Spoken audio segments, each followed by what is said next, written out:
Hello everyone, आज है 26 अप्रैल और आज इस वीडियो में हम बात करने जा रहे हैं वोडाफोन आइडिया के बारे में। देखिए, 6 रुपये 60 पैसे का ये शेयर है। एक महीने में देखा जाए तो तेज़ी अच्छी है। देखने को 9% की तेज़ी है, लेकिन एक्चुअली में तेज़ी 12 से 15% की है अगर मैं इसके लोअर लेवल 5 रुपये 80 पैसे से काउंट करूँ तो। अच्छी रफ्तार इसने पकड़ी ज़रूर है। वीडियो में बातचीत करेंगे कि तेज़ी की वजह क्या है और क्या वोडाफोन आइडिया फिर से चीज़ें बदल रहा है, मतलब कि एक बड़ी रफ्तार की तरफ जा रहा है, या फिर हर बार की तरह ऊपर उठेगा, पुश दिखाने की कोशिश करेगा, वापस वहीं पर आ जाएगा। वीडियो को शुरू करूँ उससे पहले अगर आपने अभी तक चैनल को सब्सक्राइब नहीं किया है तो प्लीज़ अभी इसे सब्सक्राइब कर लीजिए, क्योंकि आगे भी बहुत सारे वीडियोस हैं जो आपको काफ़ी ज़्यादा हेल्प करेंगे। तो एक महीने में वोडाफोन आइडिया तेज़ी पकड़ी ज़रूर है, और एक साल में देखें तब सिचुएशन उतनी अच्छी नहीं है। 31% की गिरावट तब ज़रूर देखने को मिली है। 10 रुपये से लगातार गिर रहा था, और देखो बीच बीच में ना इसने तेज़ी दिखाने की कोशिश तो करी है, लेकिन हर बार गिरा है, फिर कोशिश करी है, फिर गिरा है, फिर कोशिश कर रहा है अभी। और अभी ये अटेम्प्ट कितना सक्सेसफुल हो पाता है ये तो आने वाला वक्त ही बताएगा। एक छोटी सी अपडेट बीच में यहाँ पर आई हुई है, और वो है कि एमिरेट्स टेलीकम्युनिकेशन ग्रुप ने अपना स्टेक बढ़ाया है वोडाफोन आइडिया में। हालांकि कोई उतना बड़ा नहीं बढ़ा है, ठीक है, उतना बड़ा नहीं बढ़ा है यहाँ पर। अब देखिए, Emirate telecommunication group has increase its stake in Vodafone Idea to 14.6% from 14%। It's likely to increase the stake further to 15% in the company. तो मतलब कोई उतना बड़ा नहीं बढ़ा है, 14% से बजाय 14 मतलब 0.6% बढ़ा है, ठीक है। और शायद आगे और 15% बढ़ाएंगे, मतलब टोटल 15% पर अपनी स्टेक को लेकर जाएंगे।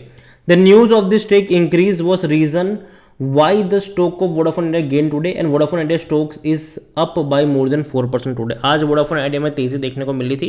और देखो यार, स्टेक बढ़ा है, लेकिन उतना बड़ा भी नहीं बढ़ा है यहाँ पर स्टेक, ठीक है। तो उसको एज अ नट ऐसे ट्रीट ना किया जाए कि चीज़ें पलट चुकी है।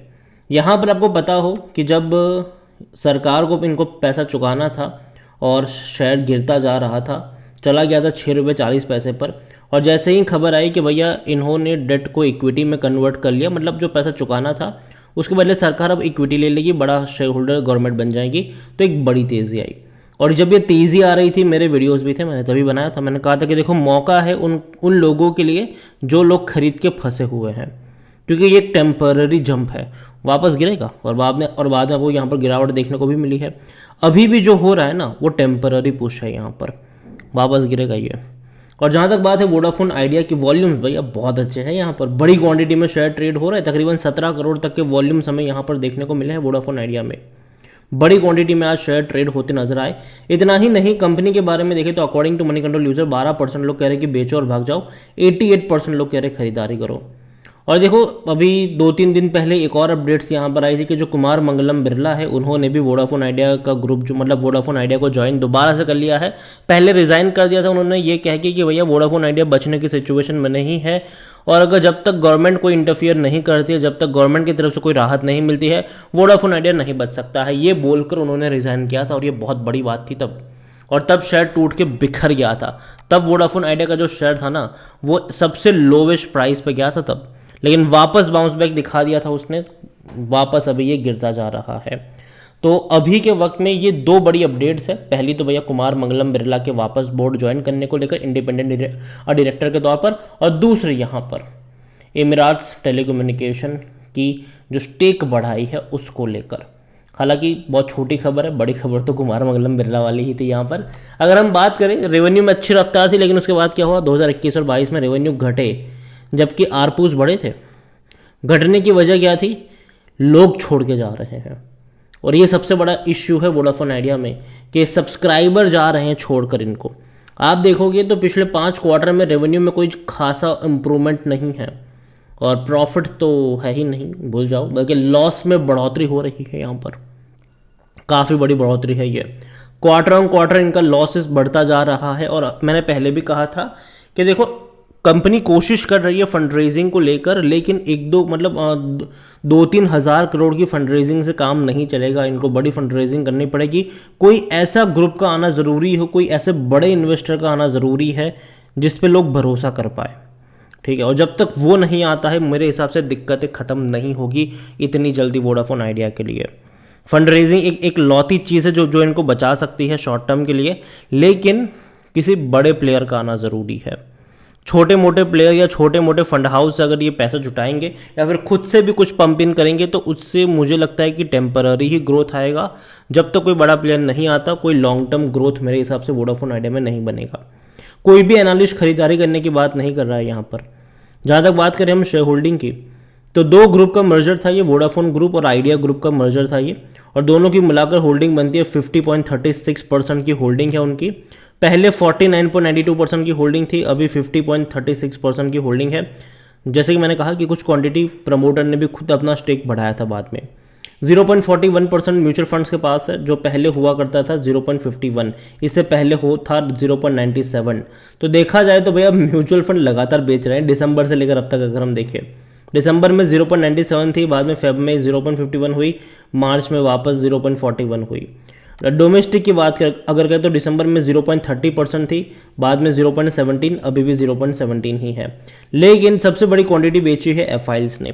3.60% की होल्डिंग जो थी दिसंबर में, फेब में वो 2.42 पर आई और बाद में अभी है 2.28, मतलब लगातार बिकवाली करी है एफआईल्स ने भी। हालांकि खरीदारी में अगर आप देखोगे तो सबसे बड़ा नाम अभी निकल कर आया है गवर्नमेंट का, क्योंकि सरकार भी जानती थी कि भैया पैसा नहीं चुका पाएंगे। कई सारी डेडलाइन निकल गई यहाँ पर, कई सारे कोर्ट के ऑर्डर निकल गए यहाँ पर, फिर भी पैसा नहीं चुका पाए। तो सरकार को बोला कि देखो भैया जो 16,000 करोड़ आपको चाहिए वो तो हम नहीं चुका पाएंगे, बेटर है कि आप इक्विटी ले लो, इक्विटी में कन्वर्ट कर लो।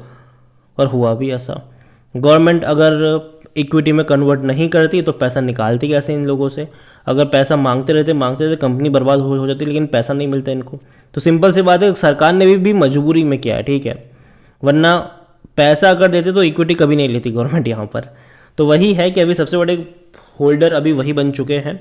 42.96% की होल्डिंग अदर पार्टीज के पास है, उनमें से सरकार ही है जिनके पास तकरीबन 33% के आसपास की होल्डिंग बनती है।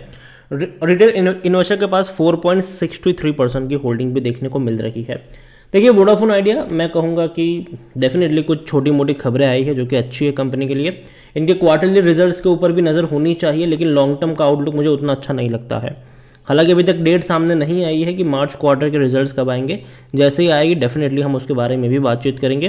लेकिन जहाँ तक मेरा मानना है, मैं अभी लॉन्ग टर्म के लिए वोडाफोन आइडिया को प्रीफर नहीं करूँगा, क्योंकि मुझे लगता है कि भैया कर्जे में दबे हुए हैं ये लोग, दबे हुए हैं।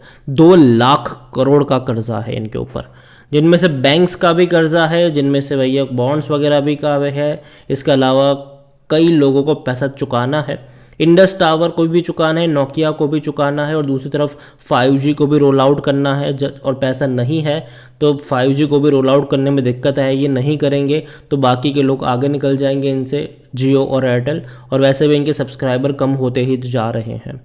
तो कंपनी दिक्कतों से घिरी हुई है, ठीक है। आप एकदम से नहीं कह सकते हैं कि चीज़ें पलट जाएगी। कुमार मंगलम बिरला आए ज़रूर है, लेकिन वो पहले भी थे, तब भी कंपनी की हालत ख़राब थी। हाँ, उनके आने के बाद एक चीज़ों की चर्चा शुरू हो चुकी है और वो है फंड रेजिंग।